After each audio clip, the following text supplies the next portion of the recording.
साहब नमस्ते, ये मेरा बेटा। हाय। हेलो। ये अपने बेटे को यहाँ क्यों लेके आए हो और इसके हाथ में क्या है? मोहन साहब ये मिठाई है। मिठाई क्यों? क्योंकि मेरे बेटे की ना बहुत बड़ी कंपनी में जॉब लगी है। नौकरी लग गई है सर, ये तो बहुत ही अच्छी बात है। और भाई फिर कहाँ पे तुम ड्राइवर लगे हो? नहीं साहब, मेरा बेटा ड्राइवर ही लगा। मेरा बेटा बहुत बड़ी कंपनी में काम करता है। मेरा बेटा बहुत पढ़ा लिखा है साहब। अच्छा जी, पढ़ा लिखा है? कितने पढ़ा लिखा होगा? अरे ड्राइवर का बच्चा कितना पढ़ सकता है? 10वीं पास या फिर 12वीं पास होगा। अच्छा मैं समझ गया, तो फिर बहुत बड़ी कंपनी में ड्राइवर की जॉब मिली है ना। चलो बहुत अच्छी बात है, मुबारक हो तुम्हें। देखिए सर, छोटा मोटी बड़ी बात, आपको कोई हक नहीं बनता मेरे पापा से इस तरीके से बात करने का और हमारी इंसल्ट करने का। ओ हेलो, तेवर तो देखो जरा इसके, दो पैसे क्या कमा लिया, हवा में उड़ने लगा है। और तेरी औकात क्या है हमारे सामने? अरे तू शुक्र मना तुझे यहाँ खड़े होकर हम बात भी कर रहे हैं, वरना तुम्हें डिजर्व नहीं करता कि तुझसे यहाँ खड़े होकर हम बात करें। और अंकल आपको तो हमें अच्छा समझते थे, आपका बेटा तो बदतमीज क्यों है? क्या है सब समझा रहे लड़के को? हाँ अरे हमारे घर पे खड़े होकर हमसे बात कर रहे हैं, ड्राइवर तुम लोग ऐसा मत करो मेरे से। अरे बेटा छोड़ रहने दे, साहब लोग हैं साहब, बच्चा ये गलती होगी, माफ कर दो। नहीं आएगी पापा का और उनकी जॉब छुड़वा रहा हूँ। नौकरी छुड़वाया? अबे ज्यादा हवा में मत उड़। तेरे बाप ने ना हमसे 2 लाख रुपए उधार पे लिए थे तेरी पढ़ाई के लिए, समझा? वो कौन चुकाएगा? अगर तेरा बाप नौकरी छोड़ देगा तो हमारे 2 लाख रुपए कहां से आएंगे? और 2 लाख रुपए तो छोड़, याद है ना ब्याज भी लगेगा उस पे। अगर मैंने बेटा ब्याज लगा दिया ना तो 2 लाख से 3.5 लाख रुपए बन जाएंगे। पैसे कौन भरेगा, तू या फिर तेरा बेटा? बता। और एक बात कान खोल के सुन ले तू मेरी, और यहाँ तेरी बेटी की नौकरी लगेगी तो तेरी नौकरी जाएगी भी, तो सोच समझ के बात करें यहाँ पे मेरे से, समझा?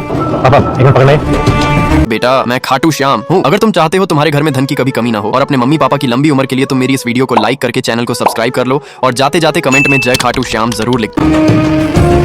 ये रहे वो 2 लाख रुपए जो पापा ने आपसे लिए थे। और हाँ, जिस ब्याज की आप बात कर रहे हो 1 लाख रुपए ये वो है, और 50,000 रुपये मैं आपको एक्स्ट्रा देना चाहता हूँ क्योंकि बुरे वक्त में आपने मेरे पापा का साथ दिया।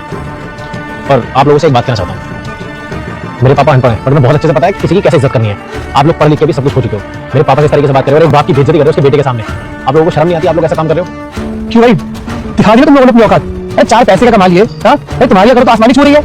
कुछ नहीं होता 4 पैसे कमा के, जिंदगी में पैसे कमाने पड़ते हैं। जॉब की बात आप कर रहे हैं, औकात की बात आप कर रहे हैं। देखिए मैं पहले जिस कंपनी में जॉब कर रहा था ना, उसमें मैंने बहुत स्ट्रगल किया, बट आज के टाइम में उस कंपनी की एग्जीक्यूटिव ऑफिसर हूं मैं, समझे तुम? और मुझे एक चीज समझ में नहीं आती, तुम किसी इंसान को नीचे दिखा के खुद को अपने आप को इतना बड़ा कैसे समझते हो? अरे आप लोग पढ़े लिखे इंसान हो, आप लोग अगर किसी के साथ ऐसा करोगे तो अनपढ़ लोग क्या करेंगे? ओह आई एम सॉरी, अनपढ़ लोगों में तो आप लोगों को ज्यादा समझ होती है ना, क्योंकि वो ऐसे राह चलते किसी की बेइज्जती नहीं करते हैं और अपने आप को बड़ा नहीं समझते हैं। देखिए सर, आप ना किसी इंसान को नीचे दिखा के ना खुद बड़े नहीं बनते हो, उससे कहीं ज्यादा नीचे गिर जाते हो।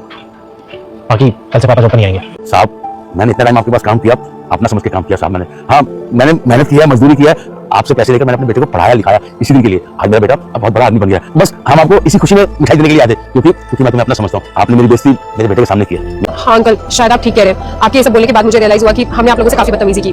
मैं अपनी और अनुराग की तरफ से आप लोगों से माफी मांगती हूँ। दोस्तों इस वीडियो से हमें यह अहम सीख मिलती है कि किसी भी गरीब व्यक्ति का मजाक उड़ाना बिल्कुल गलत है। इंसान की इज्जत उसके पैसे से नहीं बल्कि उसके चरित्र से होती है। वहीं इस लड़के ने अमीर कपल के साथ जो किया, आपके अनुसार वह सही था या गलत? अपनी राय कमेंट में जरूर साझा करें।